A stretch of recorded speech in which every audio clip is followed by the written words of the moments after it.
د افغانستان کرکټ مینوالو لپاره ډیره د غم خبره ده، ولې د افغانستان کرکټ بورډ ته ډیره غټه بېعزتي ورکړې ده. چا په یوم مو بل طرف ته په پېښور کې سټیډیم ګراوند جوړیږي، هغه ځکه د 2025 ورلډ کپ میچونه به نیم دی کې کیږي. اوس راځو چې ولې د افغانستان کرکټ فین لپاره ډیره د غم خبره ده. په اسټرالیا کې د سریلانکا کرکټ بورډ شو، د ساوث افریقا کرکټ بورډ شو، د افغانستان کرکټ بورډ شو، د انګلند کرکټ بورډ شو، دا ټول یو ځای کېناستو.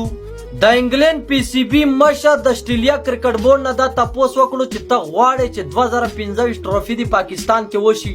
هغه ورته وایي چې بالکل زه غواړم، ما ته هیڅ مسله نشته. بیا د ساوث افریقا کرکټ بورډ نه تپوس وکړو، هغه ورته وایي چې ما ته مسله نشته. بیا د سریلانکا کرکټ بورډ نه وکړو، هغه ورته وایي چې ما ته مسله نشته. چې کله افغانستان کرکټ بورډ نه تپوس وکړو، هغه ورته وایي چې ما ته مسله شته ده. زما کلاریان وایي چې موږ پاکستان کې میچونه نه کوو، موږ ته ډیره خطره ده. بیا یې بېعزته کړو، بیا یې ځکه بېعزته کړو ټول ورپورې وخندېدو، درې کرکټ بورډ ورپورې وخندو د درو ملکونو والا.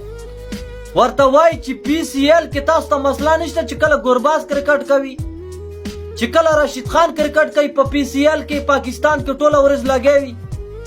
نو دې ځای کې هغه درې کرکټ بورډ چې کوم دي هغه ورپورې خندېدلي دي.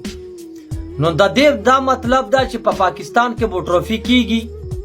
اوس نه پوهېږم په بلې هفتې کې به صفا رزلټ راوځي چې څه به کیږي، خو زه وایم چې په پاکستان کې به ټرافي کیږي.